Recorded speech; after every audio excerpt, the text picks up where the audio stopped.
Hello everybody, this is Des12520 back again with another video. Nobody has gone on my Twitter yet and has voted.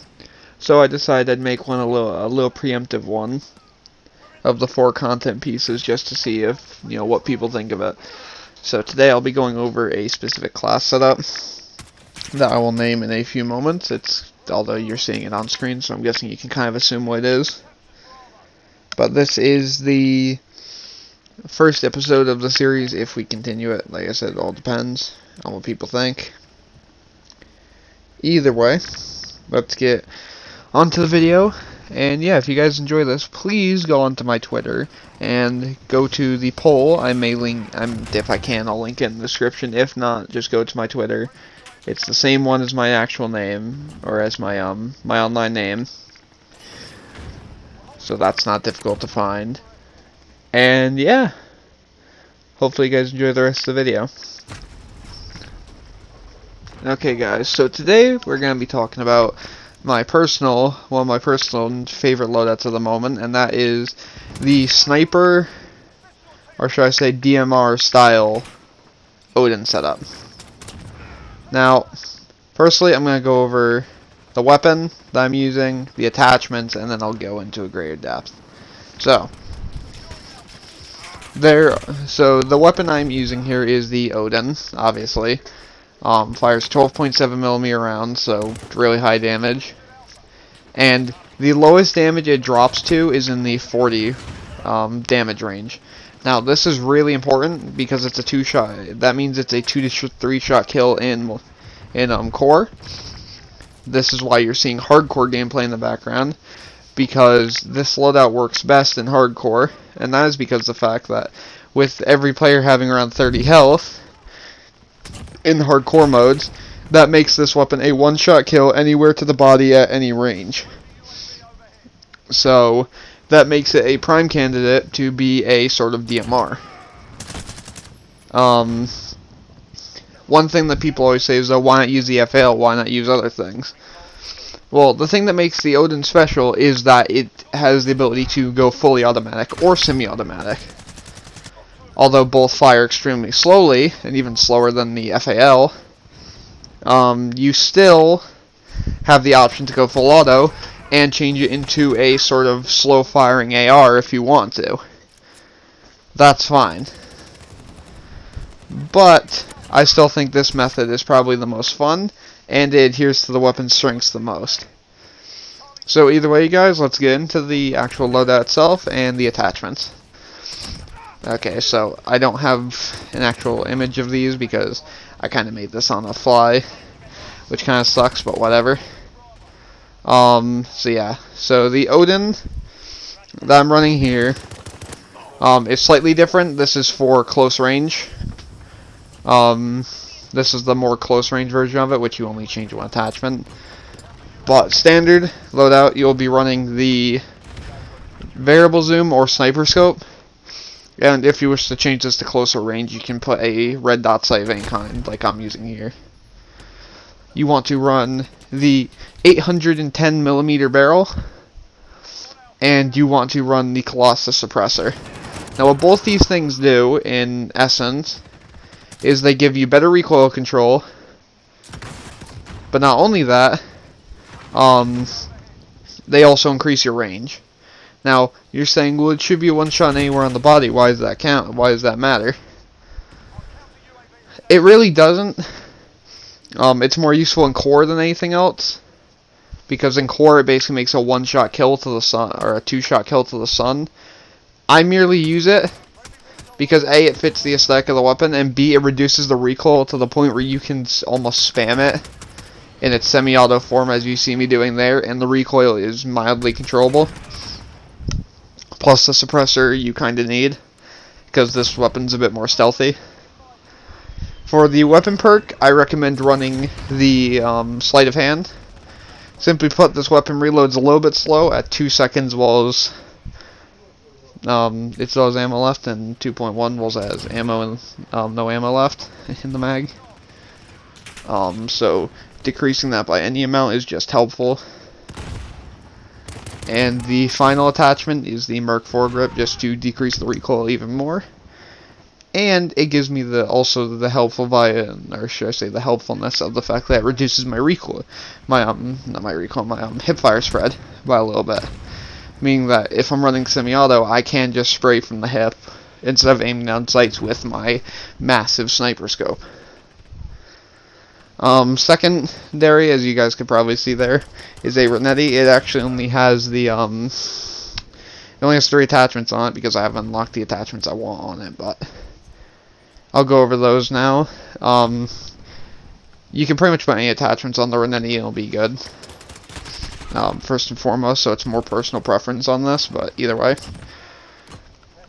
You next have the muzzle brake, the Mark I extended, and the 21 round mags, since I don't have 27 round mags. 21 round mags, just more ammo in the mag, more people to shoot.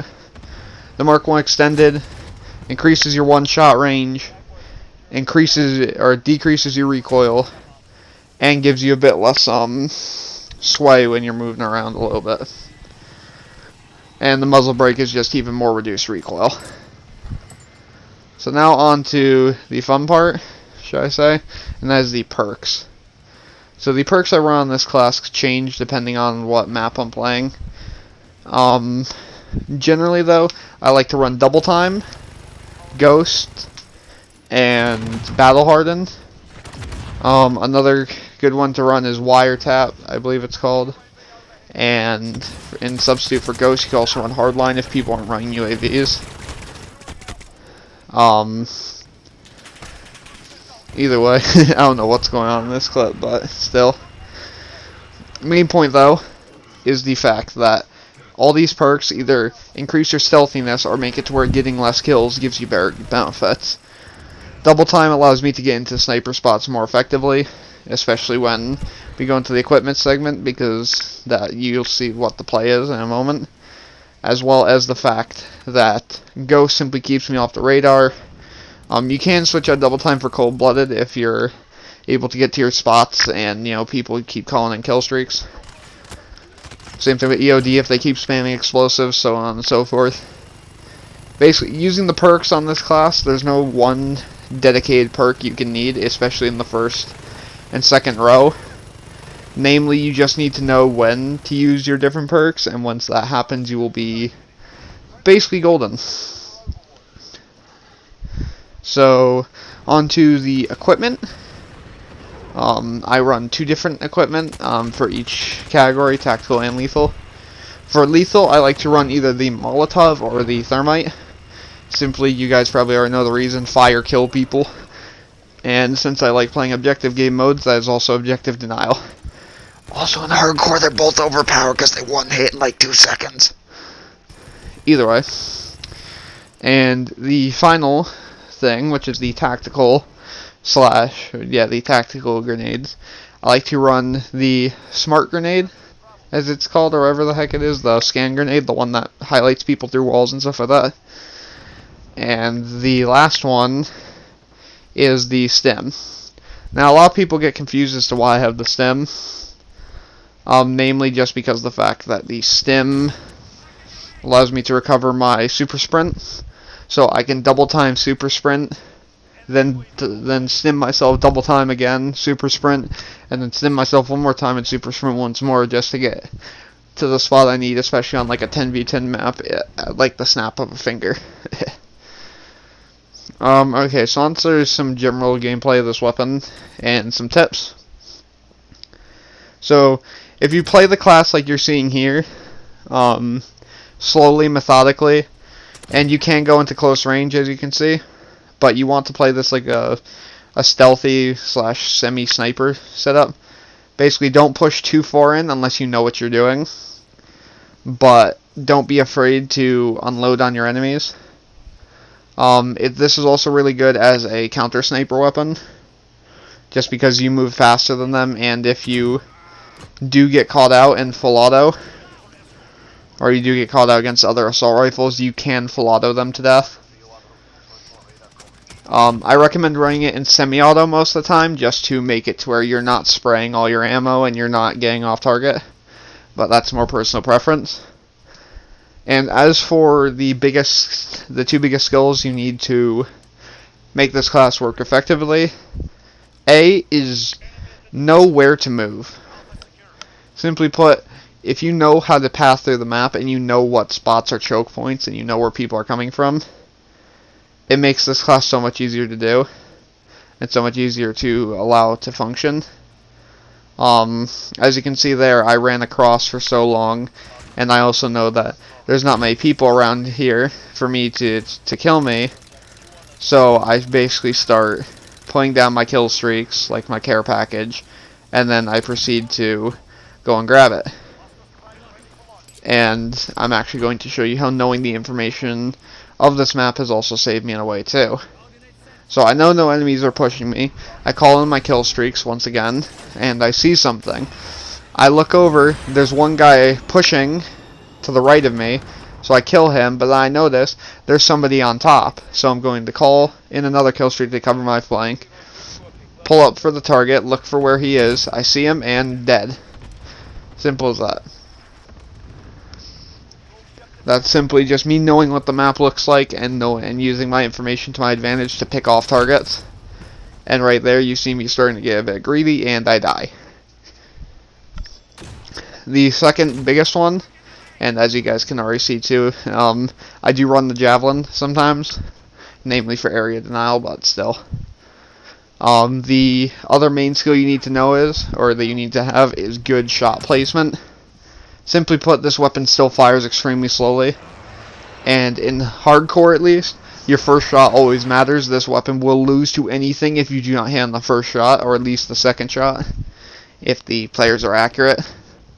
So namely, as long as you can keep your recoil in check, as long as you know how to shoot, and as long as you can get that first shot on target, you will generally win almost every engagement you come into. But yeah, hopefully you guys enjoyed this loadout. I enjoy it, and I still will continue using it until I max out this weapon. Hopefully you guys enjoyed, and I'll be seeing you guys all later.